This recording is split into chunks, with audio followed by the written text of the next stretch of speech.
Here at Kenner and Sunset and elsewhere, it's a chilly night. Worth noting because for those who are going home, they may have to do so without the basic necessities, and that includes being without heat. But listen, make no mistake, this was a pivotal day when it comes to the Palisades fire. But we also saw evidence tonight that nerves are starting to fray.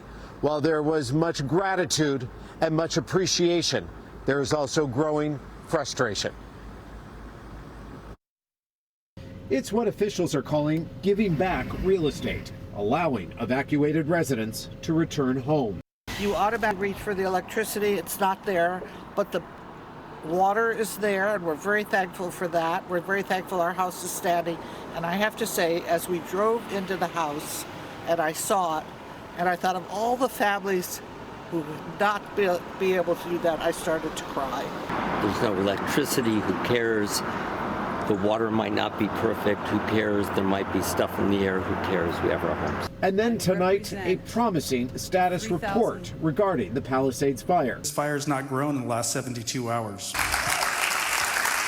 Great progress has been made. This allows us to begin focusing on the long and challenging process of recovery. But for those still forced from their homes, those facing a future without a home, you need a lot of answers.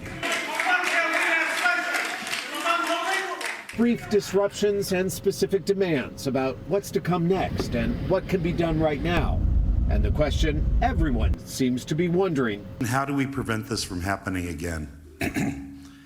And that's going to be very, very difficult. An incomprehensible wildfire. I've never seen fire behavior like that in 39 years. That roared through a metropolitan area. The challenge now, like Chief Hudson said, is going to be to build fire-wise communities.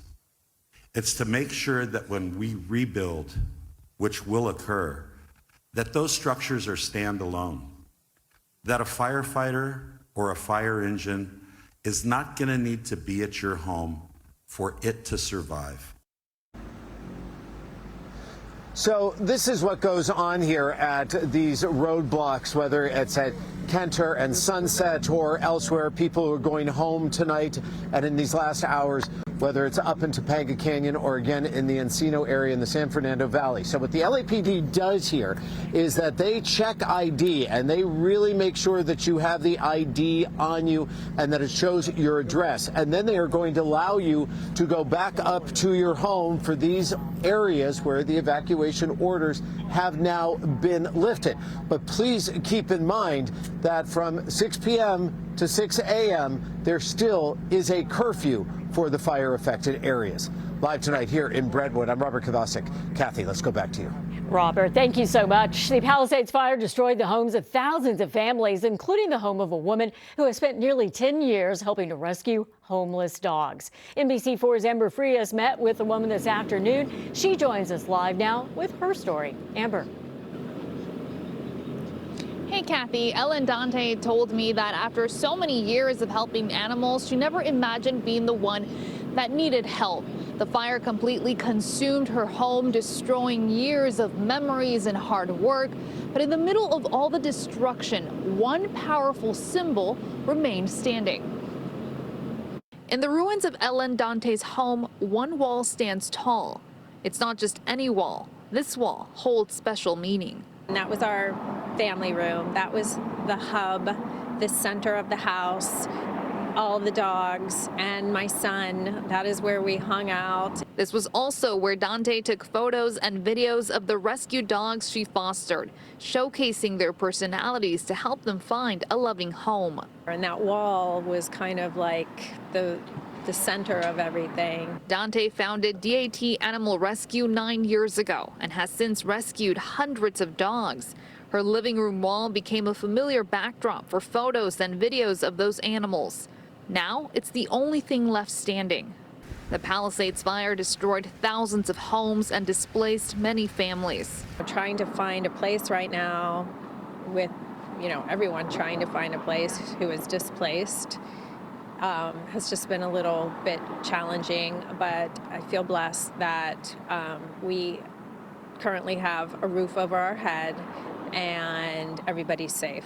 Dante and her son are staying with friends while they find a place of their own. I remember when I was first starting out with the Deity Instagram, and I just manifested a platform in which to save lives. You know, universe, please give me a platform in which I can help.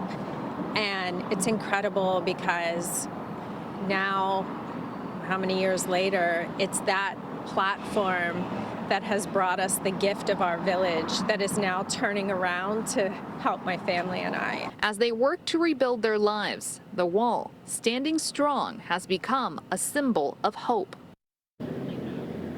And as she continues to deal with all this, Dante tells us she continues to work because now more than ever there is a need for people to foster animals. Live in Pacific Palisades, Amber Frias, NBC4 News. Wow, great story, Amber. Thank you.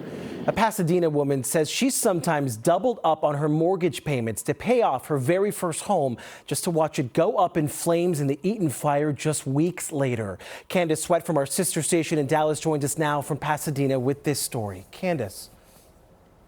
Right. Tatris Beasley lived in this house with her son as a first-time homeowner, and she had just made that final payment. She says she never expected this kind of loss after such a major accomplishment.